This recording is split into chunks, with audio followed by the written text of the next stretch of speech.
आज हम चर्चा करेंगे उत्तराखंड पारंपरिक परिधान एवं आभूषण। चर्चा करेंगे सिर एवं माथे में पहने जाने वाले प्रमुख आभूषण। तो पहला यहाँ पे शीश फूल, जैसे कि इसके नाम से ही लग रहा है, शीश पर पहने जाने वाला फूल जैसा एक आभूषण होता है। इस प्रकार से ये शीश पर पहना जाता है। सोने या चांदी से बना होता है, गोलाकार और अर्धचंद्राकार ये आभूषण होता है, जिसे सिर के ऊपर पहना जाता है। तो देखो, आभूषण से आपसे डायरेक्ट क्वेश्चन इस प्रकार से बनता है कि बताइए निम्न में से कौन सा आभूषण गले में पहना जाता है, या पाँव में पहना जाता है, या कमर में पहना जाता है, या हाथ में पहना जाता है। तो इस प्रकार से आपको इनको नोट करना होता है। तो शीश फूल आपको कैसे याद रखना है, शीश पर पहने जाने वाला। मांग टीका, जो मांग यहाँ पे देखो, हिंदू धर्म में जो विवाहित कन्या होती है, विवाहित लड़कियां होती हैं, विवाहित स्त्रियां होती हैं, वो मांग भरती हैं अपने पति की लंबी उम्र हेतु, कामना हेतु। और यहीं पर एक आभूषण इन्होंने पहना होता है, इसको बोलते हैं मांग टीका। तो माथे के बीच में बालों की मांग में पहना जाने वाला एक लटकन, जो एक श्रृंखला से जुड़ा होता है, और ये सोने का आभूषण होता है, जिसे मांग टीका कहते हैं। तो मांग में पहने जाने वाला सोने का आभूषण मांग टीका। तीसरा यहाँ पे बिंदी, इसको सुहाग बिंदी भी कहते हैं, जो कि यहाँ पे एक बिंदी पहनी जाती है। ये बिंदी है जो कि माथे के बिल्कुल बीच पहनी जाती है, गोलाकार आकृति की। चौथा यहाँ पे बंदी या बांदी। बांदी ये दोस्तों माथे पर पहने जाने वाला आभूषण है। इस प्रकार से एक पट्टिका चैन सदृश ये क्या होता है, आभूषण होता है, जो कि माथे पर पहना जाता है, और इसमें मनके लगे होते हैं। इस प्रकार से ये तो सोने या चांदी का होता है, ये अधिकांशतः सोने का होता है ये, और मनके इसमें लगे होते हैं, पट्टियों के समान ही होता है। तो सिर या माथे पर कौन कौन से आभूषण पहने जाते हैं, शीश फूल, सिर में पहने जाने वाला फूल सदृश आभूषण, मांग टीका, मांग में पहने जाने वाला आभूषण, बिंदी जो कि माथे पर पहनी जाती है, और बांदी जो कि पट्टिका सदृश सोने का आभूषण होता है। ये चार प्रमुख आभूषण जो कि सिर या माथे के प्रमुख आभूषण है। उसके बाद यहाँ पे नाक के प्रमुख आभूषण, नाक में पहने जाने वाले प्रमुख आभूषण कौन कौन से हैं। एक तो नथ है, और इसमें दोस्तों उत्तराखंड में सबसे जो प्रचलित नथ, उसके बाद बुलाक। बुलाक दोस्तों ये नाक के बीच में इस प्रकार से पहनी जाती थी पहले, अब तो इसका प्रचलन काफी कम हो गया, लेकिन काफी पहले प्रचलित हुआ करती थी ये आभूषण बुलाक। नाक के बीच जो सेप्टम होता है, यहाँ पर ये पहनी जाने वाली एक जटिल लटकती हुई सोने की बाली होती थी, जिसमें महीन नक्काशी और मोती लगे होते थे। तो इस प्रकार ये संरचना होती थी, स्ट्रक्चर इसका इस प्रकार से होता था बुलाक का। तो नाक में कौन कौन से प्रमुख आभूषण पहने जाते हैं, नथ, फुल्ली और बुलाक। नथ आप सभी ने देखी होगी। बुलाक का प्रचलन अब उतना नहीं है, लेकिन अभी भी आप अपने गांव में देखते होंगे, अपनी किसी दादी का, किसी नानी का ये आभूषण पहना रहता है, बुलाक। इस प्रकार से आगे बढ़ते हैं, कान के प्रमुख आभूषण। तो कान के कौन कौन से आभूषण है, कर्ण फूल। देखो इसको आपको कैसे याद रखना है, कर्ण यानी कान में पहने जाने वाला फूल, तो कर्ण फूल। कुंडल, ये भी का से आपको ध्यान रखना है, कान में पहने जाने वाला कुंडल। बाली, गोरख, तुग्यल, मुरखली या मुंदड़ा, इसको मुर्खी भी कहते हैं, और बजनी। तो ये कुछ प्रमुख आभूषण है जो कान में पाए जाते हैं, और कान के आभूषण मोस्टली एग्जाम में पूछे जाते हैं। कर्णफूल, कुंडल आप आसानी से याद रख सकते हैं। कान की बाली आपने कई गानों में सुना होगा, कान की बाली से संबंधित गाने, कान में लटकने वाली बालियां अति सुंदर कान की, इस प्रकार से आपने कई गढ़वाली गानों में इसका विवरण देखा है। गोरख, तुग्यल ये आपको विशेष तौर पर नोट करने हैं। मुरखली भी आपको याद रह जाएगा, इसको मुंदड़ा या मुर्खी कहते हैं, छोटी छोटी कान का ही आभूषण होता है। और बजनी, गले के प्रमुख आभूषण।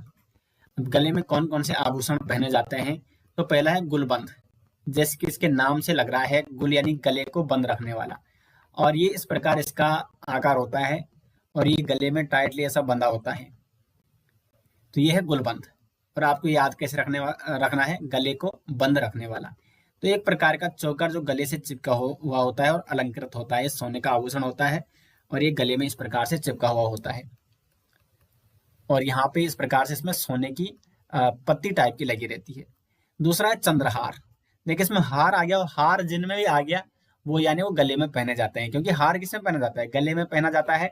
और फिर हार के जो अलग अलग आकार होते हैं उनको उस नाम के अनुसार बुलाया जाता है, जैसे चंद्रहार, क्योंकि इसमें ये चंद्र की तरह इसकी आकृति होती है, शेप इसका चंद्र की तरह होता है, जो ये लोकेट होता है यहाँ पे।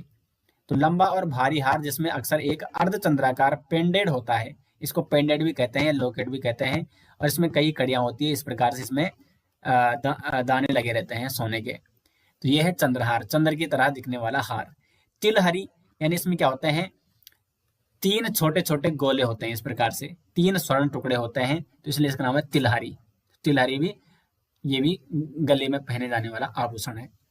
हंसुला या सूत, इसको हंसुला, इसको सूत के नाम से भी जाना जाता है। इस प्रकार से ये सोने का आभूषण होता है। फिर है चारे या चरियू, ये भी सोने की माला होती है जो गले में पहनी जाती है। लोकेट, ये भी एक सोने का आभूषण होता है, लोकेट, इस प्रकार से। और माला या कंठमाला या मोहन माला, तो जहां पे भी माला आपको दिखे, माला और हार आपको दिखे, तो ये सभी गले के आभूषण है। तो मोस्टली आपको इसमें नोट कौन करना है, एक तो हंसुला आपको नोट करना है, क्योंकि हंसुला और चारों चरियों, क्योंकि इसमें आपको कोई ट्रिक नहीं मिल रही है इनको याद करने की कि इसको आप स्पष्ट रूप से समझ सकेंगे गले का है। तो हंसुला और चारे चरियों, इसमें एक गाना भी है कि कने हिले मेरे हंसुली, इस प्रकार से एक गढ़वाली गाना है। तो हंसुला, ठीक है, तो हंसुला गले का है। और चारे चरियों और लोकेट, लोकेट तो अभी भी प्रचलित है, काफी चर्चा में रहता है ये लोकेट, अभी भी जो आभूषण बनते हैं उसमें लोकेट भी बनता है। ठीक है, तो माला और हार जिसमें भी आ जाए वो गले के हैं। और हंसुला और सूत या चारे चरियों, ये भी गले के आभूषण है। आगे बढ़ते हैं। हाथ के प्रमुख आभूषण जो एग्जाम में मोस्टली पूछे जाते हैं, हाथ में पहने जाने वाले, बाजू में पहने जाने वाले, या हथेली पहन हाथ में या अंगूठियों में पहने जाने वाले आभूषण, या कलाइयों में पहने जाने वाले आभूषण। तो सबसे पहले चूड़ी का नाम आता है, ये भी एक प्रमुख आभूषण है जो कि शादीशुदा स्त्रियों द्वारा पहने जाने वाला एक प्रमुख आभूषण है। कलाई में पहनी जाती है चूड़ियां। धगुला, ये इस प्रकार से मोटा एक कड़ा टाइप का होता है धगुला, एक भारी ठोस चांदी या सोने का कड़ा होता है, तो इसको धगुला कहते हैं। तीसरा है अंगूठी, इस प्रकार प्रत्येक उंगलियों में विभिन्न उंगलियों में पहनी जाती है अंगूठियां। और जब सगाई रस्म होती है तो उस समय भी सगाई की अंगूठी पहनाई जाती है। तो अंगूठी भी एक प्रसिद्ध और प्रमुख आभूषण है जो कि सोने का आभूषण होता है। कंगना, ये हाथ में कलाई में पहना जाता है, कंगन या कंगना। पोंछी, ये भी कलाई में पहनी जाती है, इस प्रकार इनकी आकृति होती है। बाजूबंद, ये बाजू में पहना जाता है, इसको गोखले भी कहा जाता है। तो बाजू यानी बाजुओं को बंद रखने वाला, तो बाजूबंद या गोखले। और ठ्वाक, इस प्रकार ये ठ्वाक होता है। तो इसमें आपको याद कौन कौन से करने हैं, एक तो देखो चूड़ी आपको देखने की जरूरत नहीं, चूड़ी, अंगूठी और कंगना हो गया, तो ये तो आपको विशेष तौर पर याद नहीं रखना, क्योंकि ये आप समझ जाएंगे। एक तो धगुला आपको याद रखना है, और एक आपको पोंछी याद रखनी है। बाजूबंद और ठ्वाक, ये कौन से हिस्से में पहने जाते हैं शरीर के, ये पहने जाते हैं हाथ में। तो इसी प्रकार के आभूषण से आपको और कोई सवाल नहीं बनेगा, आभूषण से केवल इतना सवाल बनेगा, केवल आपको नाम याद रखना है कि बताइए इनमें से कौन सा आभूषण हाथ में पहना जाता है या पांव में पहना जाता है। इस प्रकार के प्रश्न बनेंगे, या मिलान वाले प्रश्न बन सकते हैं। अब कमर के प्रमुख आभूषण, तो कमर में कौन कौन से हैं, तगड़ी या तिगड़ी, इंपॉर्टेंट है एग्जाम की दृष्टि से। कमर जोड़ी या करधनी। अतर यानी इत्रदान, इसका प्रयोग, इसको कमर में पहना जाता है और इसमें इत्र रखा जाता है, इसलिए इसका नाम क्या है, इत्रदान या अतरयान है। और पेटी, पेटी यानी कमर में टाइट बांधा जाता है इसको, ये कमर को सपोर्ट करता है, तो पेटी। तो ये प्रमुख आभूषण है, तगड़ी या तिगड़ी, कमर जोड़ी या करधनी, अतरयान और पेटी। उसके बाद में कोई अगर स्त्री नाच कर रही है तो ये झिंवरों की जो ध्वनि सुनाई देती है, ठीक है, तो झिंवरा या झांवर इनको कहा जाता है। इस प्रकार से पाजेब, या इसको पैजी भी बोलते हैं या पैज भी बोलते हैं, काफी प्रसिद्ध आभूषण है, चांदी का होता है अक्सर। पाँव में वैसे जो आभूषण पहने जाते हैं वो अधिकांशतः चांदी के होते हैं, ये आपने नोटिस किया होगा। अन्य जो हिस्सों में पहने जाते हैं, जैसे सिर पर या गले में या आपके कलाई में, हाथ में, बाजू में, बाजूबंद, ये अधिकांशतः सोने के होते हैं, लेकिन पाँव के अधिकांशतः आभूषण दोस्तों चांदी के होते हैं। तो झिंवरा ये भी चांदी का आभूषण है। उसके बाद पैजी, इस प्रकार से पहना जाता है। उसके बाद बिछुआ, ये पाँव की उंगलियों में पहना जाता है, इसको पोल्या भी कहते हैं। इस प्रकार से ये बिछुए हैं, इनको पोल्या भी कहा जाता है, जो कि पाँव की उंगलियों में पहना जाता है। इमरती, इसको अमृत तार भी कहते हैं, ये भी पाँव का एक प्रमुख आभूषण है। पोंटा, लच्छा और कंडवा, ये प्रमुख आभूषण है दोस्तों पैरों के। झिमरा, ये आपको नोट करना है। पाजेब, ये आपने देख रखा है कई बार। बिछुआ भी आपने देखा होगा कहीं ना कहीं। ठीक है, इमरती, पोंटा भी आपको नोट करना पड़ेगा। लच्छा और कंडवा, या इसको सुदमन भी कहते हैं। तो ये पांव के प्रमुख आभूषण है। एक और आभूषण दोस्तों आपको नोट करना है, स्यूण सांगल। इंपॉर्टेंट है एग्जाम की दृष्टि से। स्यूण सांगल उत्तराखंड की महिलाओं का एक परंपरागत आभूषण है। ये चांदी से निर्मित आभूषण है और इसको कंधे पर पहना जाता है। इस प्रकार से ये है, और ये पहन रखा है, ये महिलाएं आप देख रहे होंगे यहाँ पे, और इन्होंने ये कंधे पर पहन रखा है आभूषण। ठीक है, और ये इन्होंने दोस्तों गुलबंद पहन रखा है इन्होंने।